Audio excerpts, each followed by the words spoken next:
Tessalonicenses capítulo de número 2. Semana passada estivemos falando sobre o arrebatamento da igreja. Obviamente o tema dessa conferência, ela é profética. Está embasada em Isaías capítulo 54, versículo 2 e 3. Amplia o lugar da tua tenda. Esses dias todos, a maioria dos irmãos que estiveram aqui ministraram sobre o tema. E eu gostaria de fugir um pouco do tema essa noite e voltar a refletir com você sobre o Apocalipse. Uma certa vez, meu pastor perguntou para o fundador da igreja, que se chamava Albert Robert, sobre o Apocalipse. E ele tinha uma grande curiosidade, e ele achava que o pastor Albert ia discorrer sobre alguns detalhes a respeito do Apocalipse. Os estudiosos da Bíblia, eles têm uma certa curiosidade com relação às interpretações do livro do Apocalipse. O livro do Apocalipse, ele não é interpretado apenas por uma escola. Ele é interpretado no mínimo por 4 escolas. Ou seja, existem 4 maneiras de você interpretar o Apocalipse. E quando ele perguntou ao pastor Albert sobre o Apocalipse, o pastor disse apenas para ele isso: tem osso, mas também tem carne.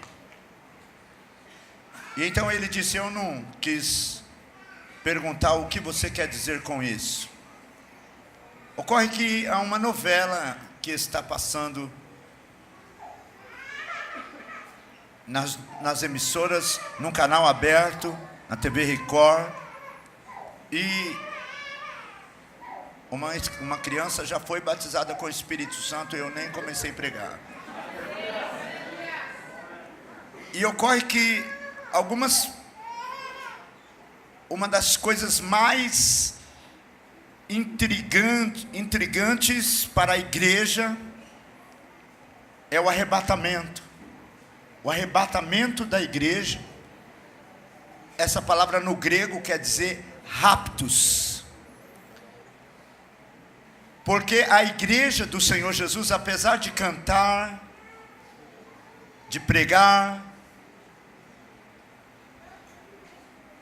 de ter até um período de entretenimento, algumas igrejas fazem retiro e tantas outras coisas, mas uma das coisas que a igreja não pode esquecer é a volta do Senhor Jesus. Quando nós éramos crianças, na maioria das igrejas, em cima da placa tinha escrito: breve Jesus voltará. Eu acredito que os apóstolos de Jesus, eles pregavam sobre o arrebatamento. Eles esperavam o arrebatamento. O texto que nos dá a entender isso está em Atos capítulo 1, quando Jesus sobe, quando Jesus se despede dos discípulos, e ele vai subindo, e ele vai subindo e ficando cada vez mais distante. Mas a Bíblia nos dá um flash, nos dá a entender que os discípulos ficaram com os seus olhos fitos nele, e ele foi subindo, e a gente tem a impressão que os discípulos não abaixaram a cabeça, eles ficaram ali. Quando aparece um anjo e diz para eles: varões, por que vocês estão assim? Da mesma maneira que vocês estão vendo ele subir, Ele voltará. A Bíblia fala mais de 1800 vezes que Jesus vai voltar. Só no Novo Testamento, mais de 300 vezes que Jesus vai voltar. Obviamente existem, e as pessoas fazem questão de diferenciar essa volta de Jesus que se dá no arrebatamento, e essa volta de Jesus que se dará no seu governo, no milênio. São duas escatologias diferentes. Escatologia, lembra da semana passada? O estudo das últimas coisas, o estudo dos últimos acontecimentos. Isso é escatologia. Eu diria que você vive escatologia todos os dias, porque todos os dias você vive o futuro do ontem. Todos os dias o que está acontecendo na sua vida é novo. Ou seja, nada do que foi será de novo do jeito que já foi um dia. Tudo muda o tempo todo. Só que tem gente que gosta de viver o velho. Tem gente que gosta de viver do passado, principalmente da vida dos outros. Cuida da sua vida. Eu ouvi um aleluia. E é tão importante, meu amado. Até a igreja, o Senhor colocou ela com os olhos para frente. Deus não colocou a igreja. Irmão, se fosse para viver do passado, Deus tinha colocado um olhão nas suas costas. Deus colocou 2 olhos em você, para você olhar para frente. Amém ou não amém? Amém? Mas essa não é a minha mensagem. Eu quero falar sobre Apocalipse. Amém? E eu fico lá, irmãos, tentando bisbilhotar na internet para ver. E eu garimpei essas imagens. Sei lá quem é esse Marvenco Smith. Mas eu não sei porque você parou nele. Já vai para a próxima, minha filha. Então nós temos ali, irmãos, o início do livro do Apocalipse. E eu queria discorrer um pouquinho antes de entrar aqui sobre o significado do Apocalipse. Diga comigo, Apocalipse é a entronização de Jesus Cristo na terra, através da sua igreja. Então, os primeiros capítulos de Apocalipse, até o capítulo 3, é escrito, é direcionado para a terra. Diga, para a terra.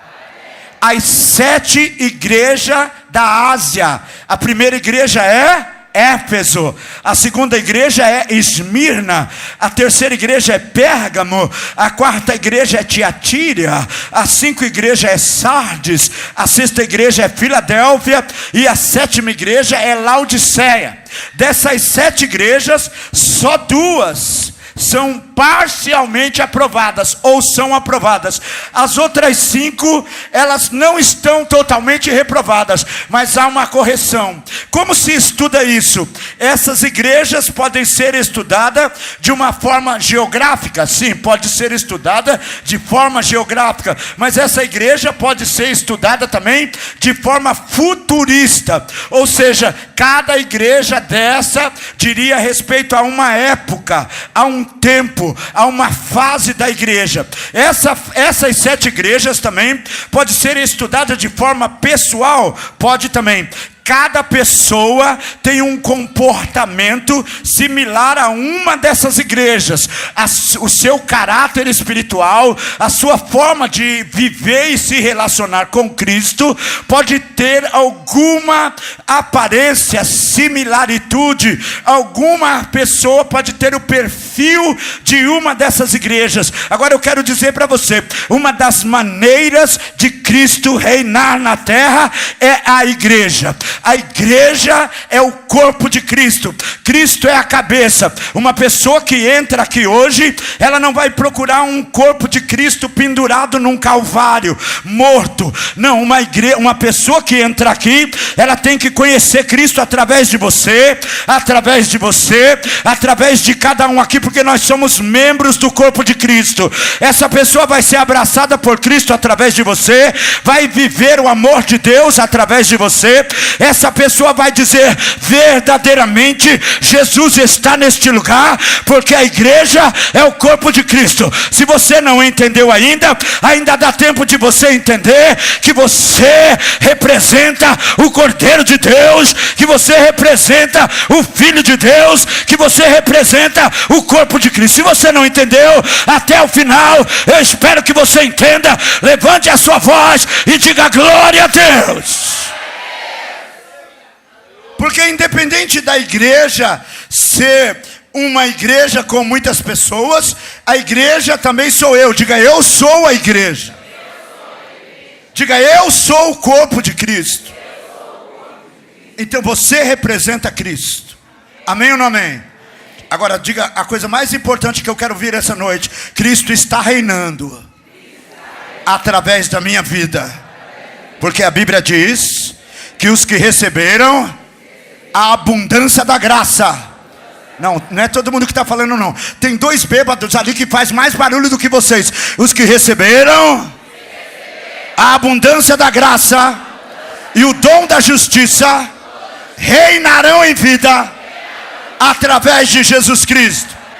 A Bíblia diz que Jesus Cristo, com seu sangue, comprou povos de todas as tribos, línguas e nações, e os fez reis e sacerdotes. Diga comigo mesmo. O Apocalipse, irmãos, próximo irmão, por favor, você tem que ser mais breve. O Apocalipse fala a respeito do escritor. Diga: o escritor. Quem escreveu o Apocalipse foi João, mas quem ditou foi Jesus. Olha aí, Apocalipse, eu, João, que também sou vosso irmão e companheiro na aflição e no reino e paciência de Jesus Cristo, estava na ilha chamada Patmos por causa da palavra de Deus e pelo testemunho de Jesus Cristo. Ali naquela ilha é como se fosse uma pena, aonde João diz: e fui arrebatado no Espírito no dia do Senhor. Talvez no dia que ele foi arrebatado já era o ano de 95 depois de Cristo. O Apocalipse foi escrito entre 95 e 96 depois de Cristo. João é um dos discípulos mais novos de Jesus, dos apóstolos mais novos de Jesus, e ele foi colocado lá como se fosse um desterro, como se fosse penalizado. E ele estava lá: eu fui arrebatado no Espírito no dia do Senhor, e ouvi de trás de mim uma grande voz como de trombeta que dizia: eu sou o Alfa e o Ômega, o primeiro e o derradeiro. E o que vês, escreve-o num livro e envia-os às 7 igrejas que estão na Ásia: a Efésio, Esmirna, Pérgamo, Tiatira, Sardes, Filadélfia e Laodiceia. Por que nós dizemos que as igrejas podem ser um período futurista? Porque talvez nós estamos vivendo o período da última igreja do Apocalipse. A igreja de Laodiceia é aquela igreja que pensa que Jesus está dentro, mas Jesus está fora. Em Apocalipse 3:20, a Bíblia diz que o Senhor ali revela àquela igreja: eis que estou à porta e bato. Só bate na porta quem está do lado de fora.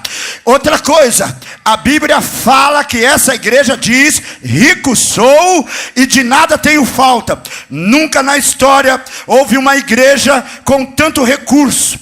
As igrejas hoje têm canais de televisão, as igrejas hoje têm mídia, tem internet, as igrejas hoje têm satélite, as igrejas hoje estão abarrotadas de dinheiro, principalmente essa daqui, irmãos. É tanto dinheiro que eu vou dizer uma coisa para você: se precisar de alguma coisa, é só falar ali com o Darcy, que ele vai resolver o seu problema orando por você. Agora vamos voltar a coisa séria. A igreja de hoje em dia, ela tem muito recurso. A igreja, onde você leu na Bíblia que as igrejas antigamente tinham caixa de som, microfone sem fio, que as igrejas tinham teclado, bateria, cubo de baixo, e não é qualquer cubo não, é um Gale Klug. E não tem só o baixista, só falta o baixista. Onde você já ouviu falar que as igrejas tinham um câmera filmando aqui, ó, um cameraman? Onde você já ouviu falar que as igrejas tinham data show? Como chama isso aqui? Movie. Tem mais outro nome, é 2 nomes, movie não sei o quê.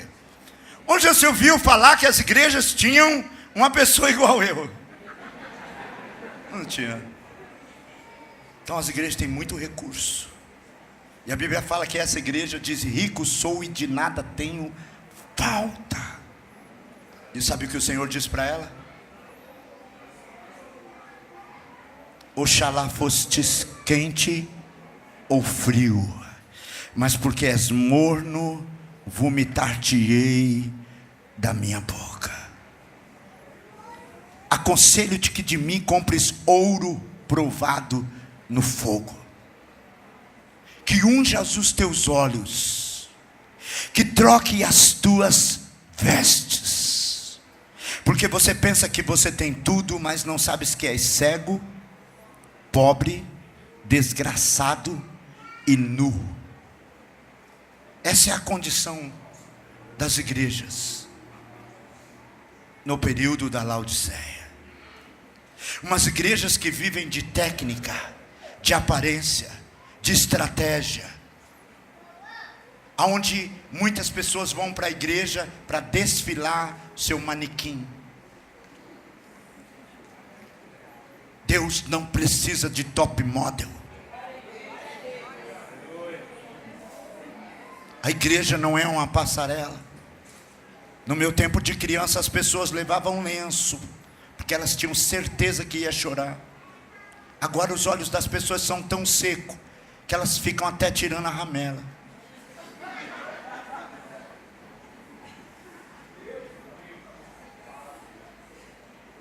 Isso é meio ofensivo e eu não quero pregar assim. Esse ano eu quero ser legal.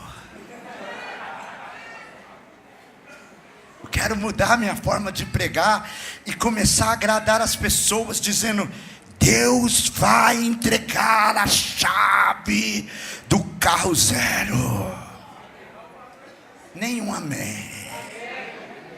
Deus vai entregar a chave da casa própria. Aquele S8 que você está comprando já está chegando na caixa. Aleluia. Não. Eu tenho que dizer para você: Jesus Cristo está voltando. Você tem que começar a ser cheio do Espírito Santo. Aleluia. Eu estou dizendo para você: o Senhor colocou uma porta aberta para a igreja da Filadélfia e disse: olha, você tendo pouca força não negou o meu nome. Deixa eu dizer para você, querido, quando nós abrimos as nossas Bíblias, eu vou sair disso, querida, senão eu vou ficar aqui falando. Quantos querem que algum dia eu fale sobre todo o Apocalipse? Querem mesmo? Eu queria discorrer sobre todo o Apocalipse com essas figuras, porque muitas coisas vão acontecer. E eu quero dizer para você, querido, que se você não tiver familiarizado com a linguagem do Apocalipse, Jesus vai voltar e você não vai estar esperando. Jesus vai voltar e você vai estar preocupado se amanhã você vai conseguir um emprego. Você está dentro da igreja para conseguir um emprego, então receba o seu emprego, porque quando Jesus voltar e arrebatar a igreja, vai sobrar muita vaga. Eu estou dizendo para você, querido, que você está preocupado muitas vezes, não vem à igreja porque tem uma crise conjugal. Eu vou dizer para você: vai sobrar muita gente quando Jesus voltar, porque a Bíblia diz que estando dois numa cama, um será tirado e o outro vai ficar. Eu vou dizer para você, meu querido, a Bíblia diz que estão dois no moinho, um é tirado e o outro continua. Eu vou dizer para você, querido, está chegando a hora de partir. O relógio já está sendo certo com o relógio de Deus. Muitas pessoas estão dentro da igreja, mas são materialistas, são imediatistas. Muitas pessoas estão dentro da igreja, mas estão preocupadas com tantas coisas que vão acontecer na segunda-feira. Pode ser que a sua segunda-feira não vai chegar. Pode ser que nessa noite, enquanto você estiver deitado, preocupado com tantas coisas, como as virgens loucas, você vai estar preocupado em encher o seu bolso de dinheiro, em encher a sua conta de grana, mas a Bíblia diz claramente que você deve encher a sua lâmpada do azeite do Espírito Santo, para que quando Jesus voltar, você possa ouvir o som da última trombeta e ser arrebatado com a igreja para a glória do Eterno. Talvez você possa dizer: pastor, já fazem tantos anos que eu vou à igreja e os pastores pregam sobre arrebatamento. Pastor, já faz tanto tempo que eu vou à igreja e eu vejo que Jesus não voltou ainda. Irmãos, olha o que a Bíblia diz: ora, irmãos, rogamos-vos pela vinda do nosso Senhor Jesus Cristo e pela nossa reunião com Ele, que não vos movais facilmente do vosso entendimento, nem vos perturbeis, quer por espírito, quer por palavra, quer por epístola, como de nós, como se o dia de Jesus Cristo estivesse perto. Quando isso aqui foi escrito há mais de 2000 anos atrás, há mais ou menos 2000 anos atrás, quando foi escrito a epístola aos Tessalonicenses, quando Paulo estava escrevendo para Tessalônica, eu diria para você, ele estava falando: ainda vai acontecer muita coisa.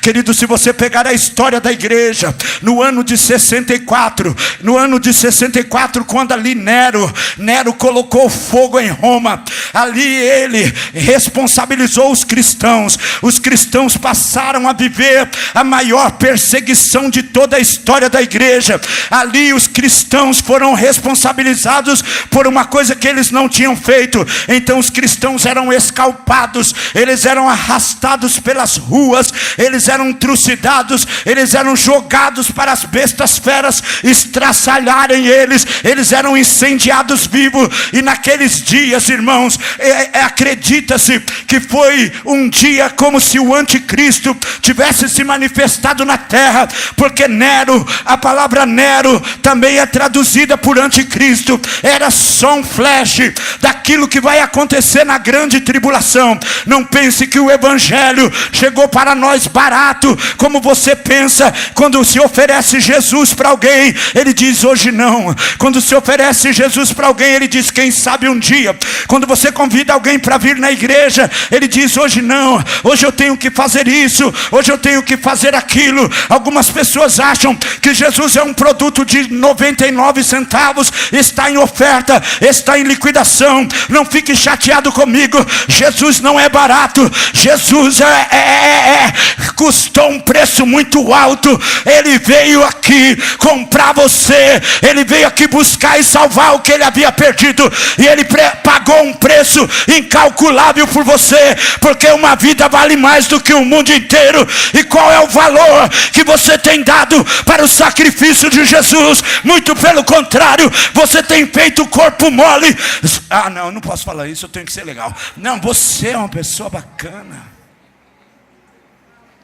Eu posso continuar? Que muitas vezes trata a igreja como se fosse um local de entretenimento. Quando pergunta para você, quando convida você para vir para a igreja, você diz: vai ter o que lá?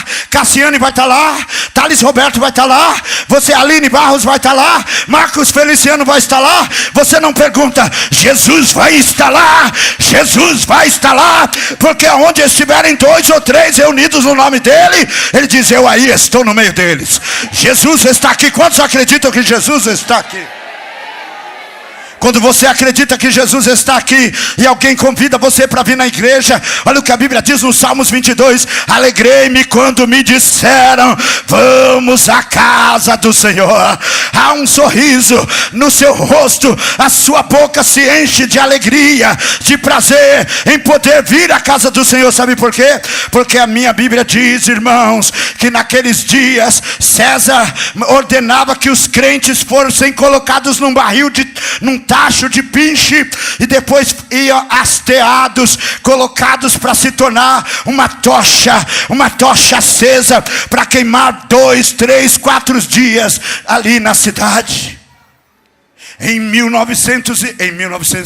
Em 68, Nero se suicidou.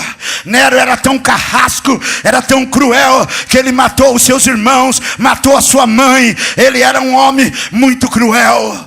Deixa eu dizer para você, até dá a impressão que depois disso cessou a perseguição. Não, irmãos, a perseguição da igreja continuou por muitos e muitos séculos, até que um homem um dia estava na guerra, um general romano, um guerreiro, um César da dinastia dos César, e viu um sinal no céu que dizia: por esse símbolo você vai vencer. E o que ele viu? A cruz.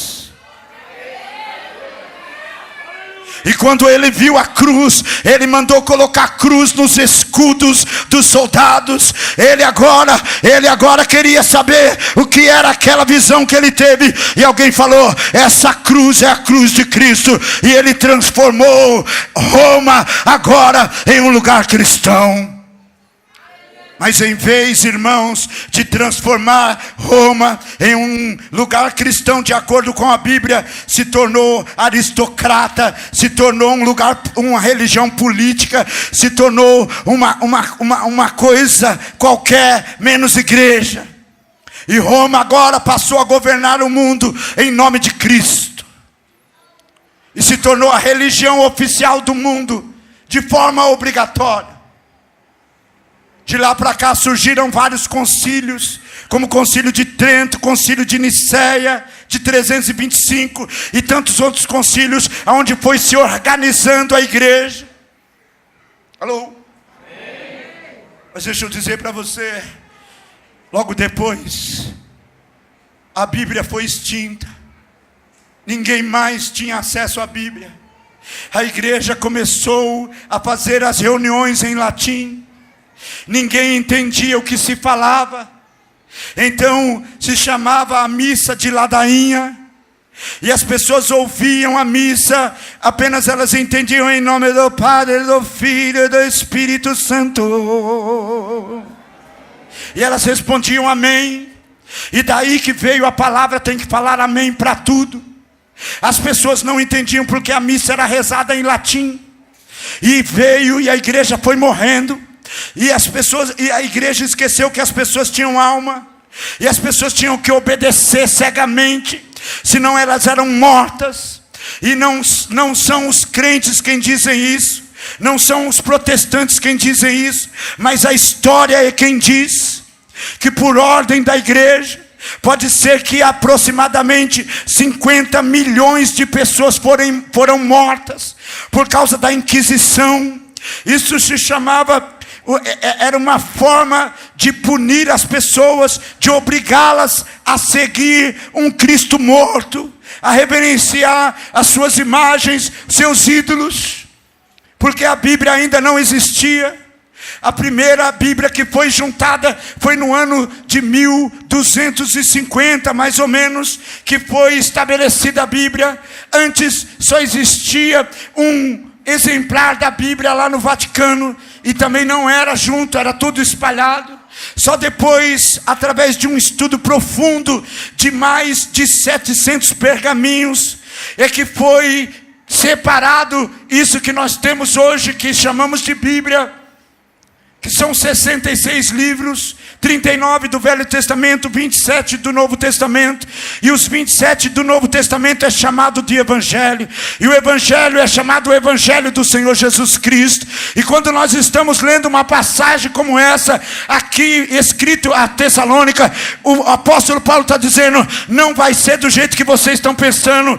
Antes vai haver um grande levante do inimigo. E eu estou aqui para dizer para você mais uma vez aquilo que o apóstolo diz: Jesus não vai buscar essa igreja do jeito que ela está. Jesus vai buscar uma igreja em meio a uma grande perseguição. Já começou uma perseguição na Colômbia, já começou uma perseguição em todos os lugares. Quando esses homens que estavam ali na Europa instituíram o comunismo, eles então também colocaram Deus para fora dos seus países, para fora dos seus governos, e eles diziam que o comunismo ia durar muito mais do que o cristianismo. O cristianismo ia acabar, mas o comunismo jamais ia acabar. Eles pensavam que haviam descoberto a forma de governo perfeito. O comunismo não durou 40 anos. Nos anos 90, Mikhail Gorbachev começou a realizar a perestroika,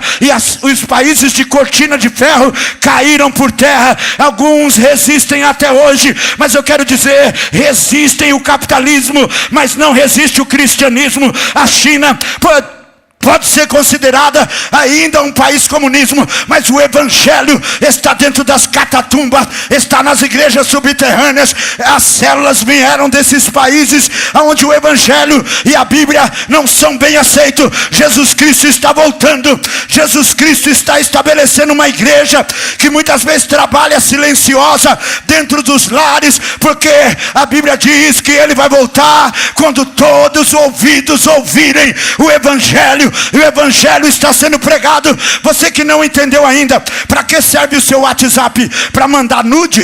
Para que serve a sua internet? Para você entrar em sites pornô?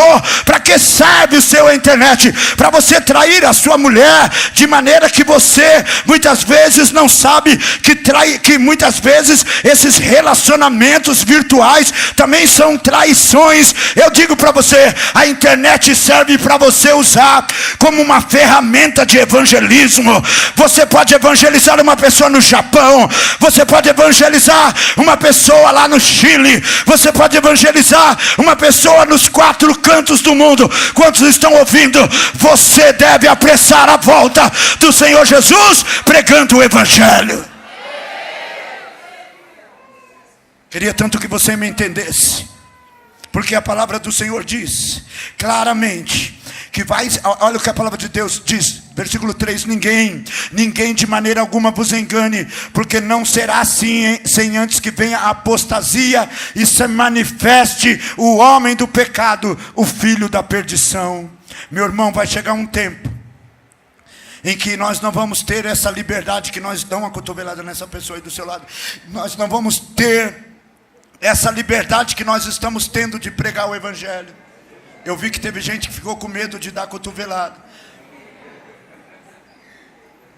Nós temos uma liberdade de pregar o evangelho hoje, amém ou não amém? Sim ou não? A palavra do Senhor diz, irmão, claramente que vai se levantar um anticristo. Diga um anticristo, o filho da perdição. E ele vai se levantar contra tudo que se chama Deus. Vamos ler mais um pouquinho.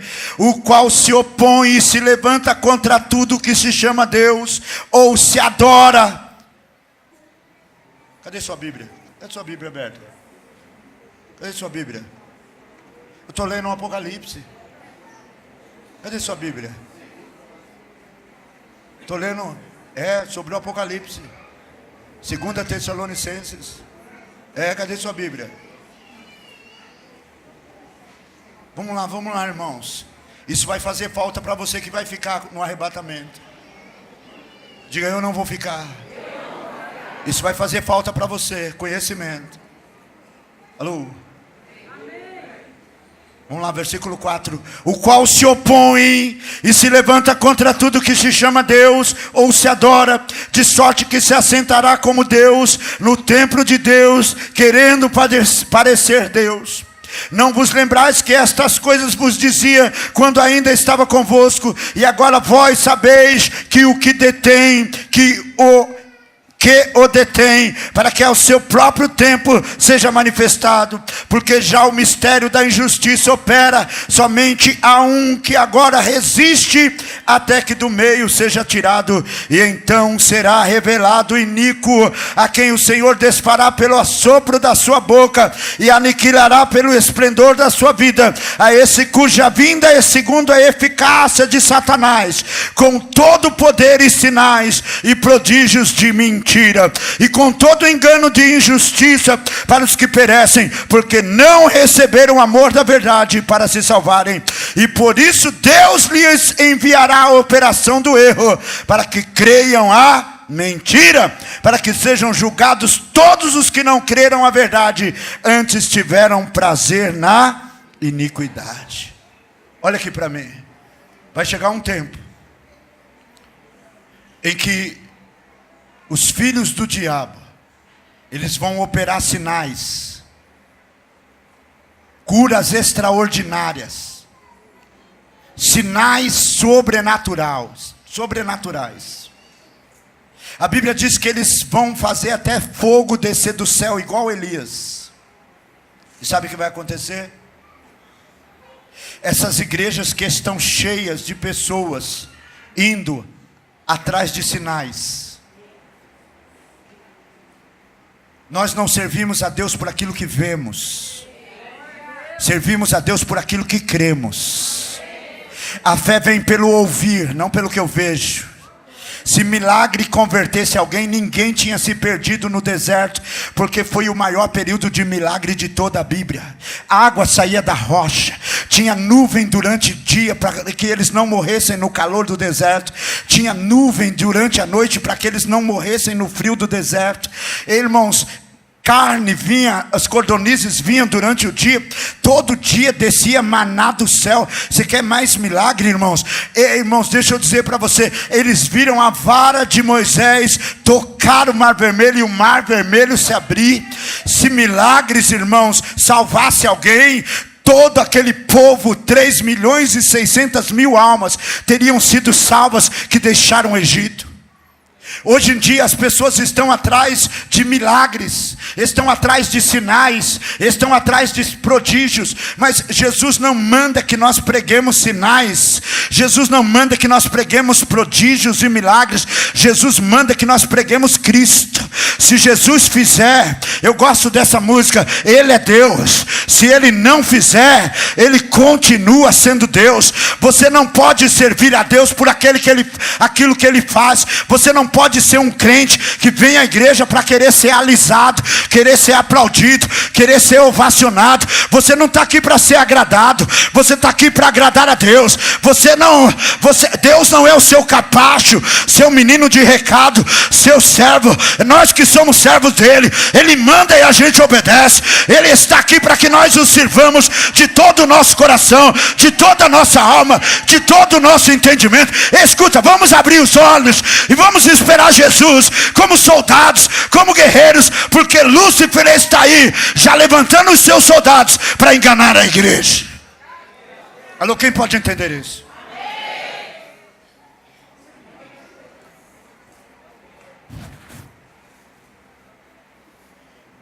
Um dia eu vou ter os dentes bons, vou pregar melhor. Por enquanto eu tenho que pregar e me preocupar para ela não voar. Então é uma guspideira que se você ficar aqui, você é ungido na hora.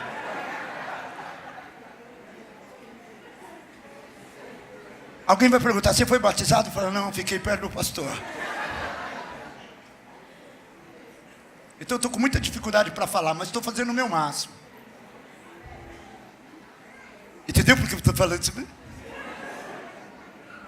Então eu quero que você entenda isso, que vai se levantar o anticristo, e que muitas pessoas não sabem que ele pode vir caracterizado de uma religião. Escuta, a igreja que vai ficar aqui na terra, alô, me ouva, a igreja que vai ficar aqui na terra, vai ser uma igreja que não vai ter nenhum interesse em Jesus Cristo. A pregação vai ser assim, anota aí, o que deu na bolsa, na Nasdaq, anota aí o que deu na Bovespa, anota aí o que deu na Dow Jones, anota aí se caiu ou subiu a bolsa de Nova York, de Frankfurt, de Tóquio. Anota aí o que deu na bolsa de São Paulo. Anota aí o que deu nisso e naquilo. Vai ser uma igreja mercantilista. As pessoas não vão, daqui uns tempos vai começar a acontecer isso. As pessoas não vão mais para a igreja para ser batizada com o Espírito Santo. As pessoas vão na igreja para aprender a aplicar, para aprender a investir, para aprender o que é tesouro direto. As pessoas vão querer saber o que é Selic, o que é bolsa de valores, como se investe em ações, como se faz aplicações nesse ou naquele CDB, RDB e etc. Então, quantos estão me ouvindo? Outra coisa que as pessoas vão fazer na igreja: as pessoas vão na igreja, mas não interesse mais em Jesus. Elas vão na igreja porque a igreja vai se tornar um local de entretenimento. E ela, na minha liberdade eu pulo e danço ao Senhor Deus. A minha liberdade. E se não tiver isso, ela não fica. Ou senão as pessoas vão para a igreja por causa da afinidade. É igreja de homossexual, é igreja de roqueiro, é igreja dos negros, é igreja dos brancos, é igreja disso e daquilo, menos de Jesus. Tem a igreja dos artistas com plancha no lugar do púlpito. Plancha no lugar do púlpito. Não, é dos surfistas. É para ganhar os surfistas. Estou criticando? Não. Estou falando para você que você não pode servir a Deus por causa disso ou por causa daquilo. Você vai ser enganado pelo anticristo, porque eles são extremamente organizados. Lá não tem som alto, lá não passa do horário. Eu estou dizendo para você, querido, lá as pessoas não gritam, elas te convencem pela organização. Elas resolvem o seu problema, elas suprem a sua necessidade. Você está precisando de quê? Você está precisando de quê? Eu posso fazer isso por você, o seu Deus não pode fazer. As pessoas que vêm na igreja para arrumar um emprego vão conseguir um emprego. As pessoas que vêm na igreja para receber uma palavra de conforto, as pessoas serão treinadas para liberarem essa palavra de conforto, de carinho. Eu estou dizendo para você, querido, hoje você está numa igreja que, apesar de ser pequena, nós estamos aqui com a maior sinceridade. Não somos melhores do que ninguém, mas estamos esperando a volta de Jesus. Não estamos aqui primeiro para agradar você, estamos aqui para agradar a Deus e te preparar para que quando chegar esse dia, você vai dizer não a Satanás, não ao anticristo, não. Amém ou não amém?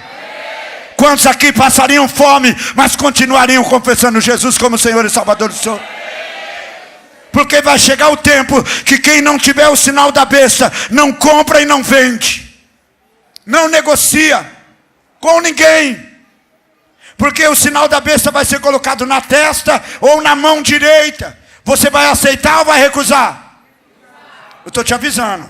É melhor você prestar atenção no que eu estou falando, porque daqui uns dias vai começar a acontecer isso.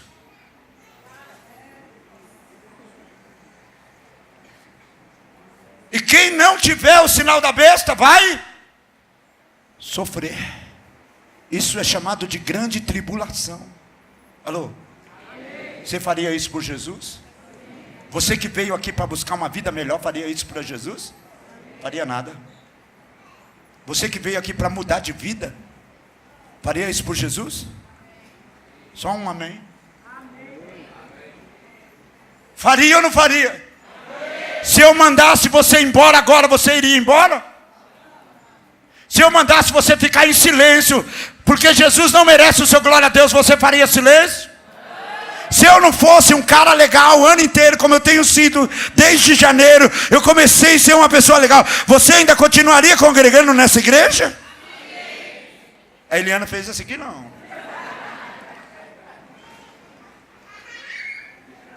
Quantos estão aqui? Não seja tão sincero, Eliana. Quantos estão aqui por causa de Jesus? Pode te olhar torto.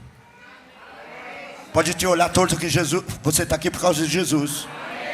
Mesmo que eu fique jaroio, você está aqui por causa de Jesus. Se eu falar o que você não gosta de ouvir, você continua aqui. Você está aqui por causa de Jesus.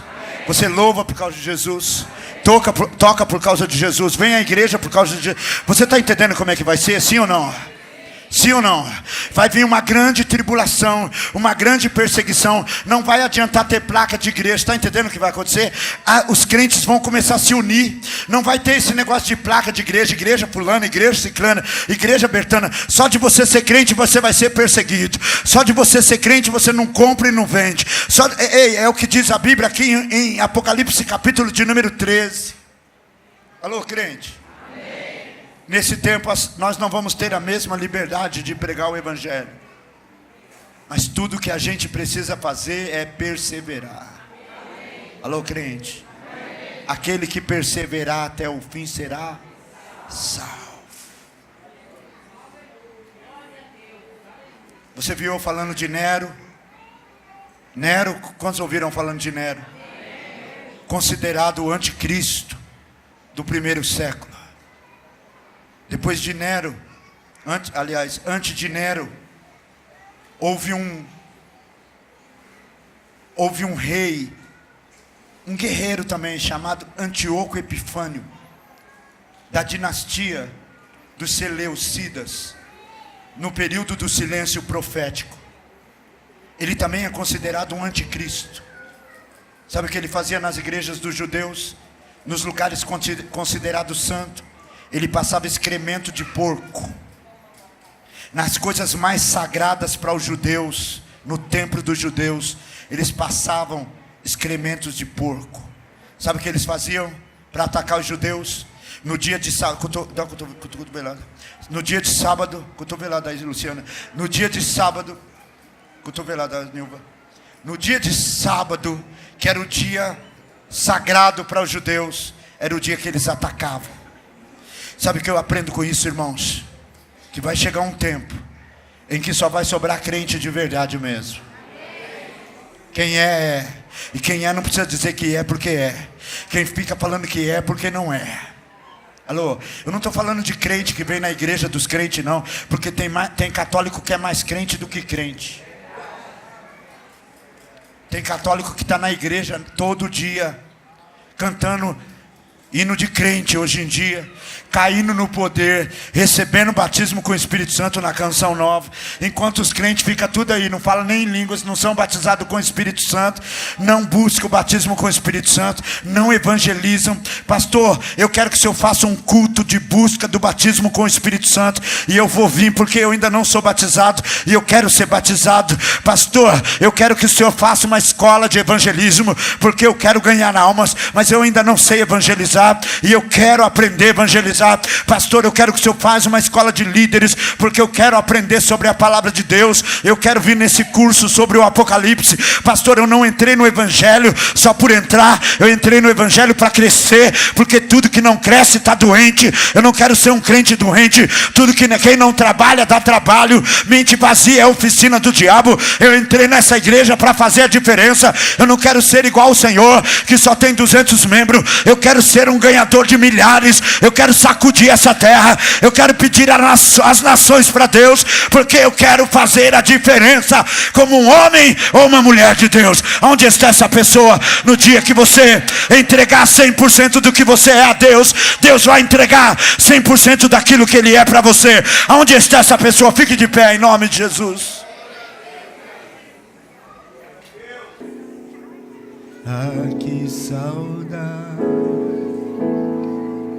que saudade de ouvir tua voz ao entardecer. Que vontade, Senhor, que vontade de voltar ao jardim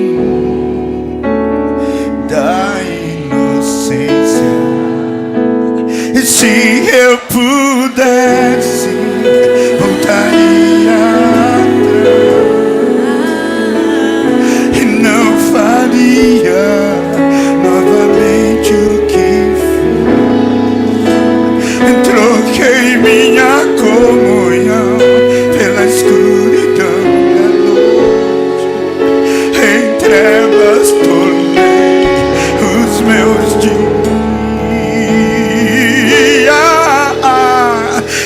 Que vontade de andar contigo pelo jardim, na viração do dia, pegar em tua mão e voar pela imensidão da terra e te adorar. Que vontade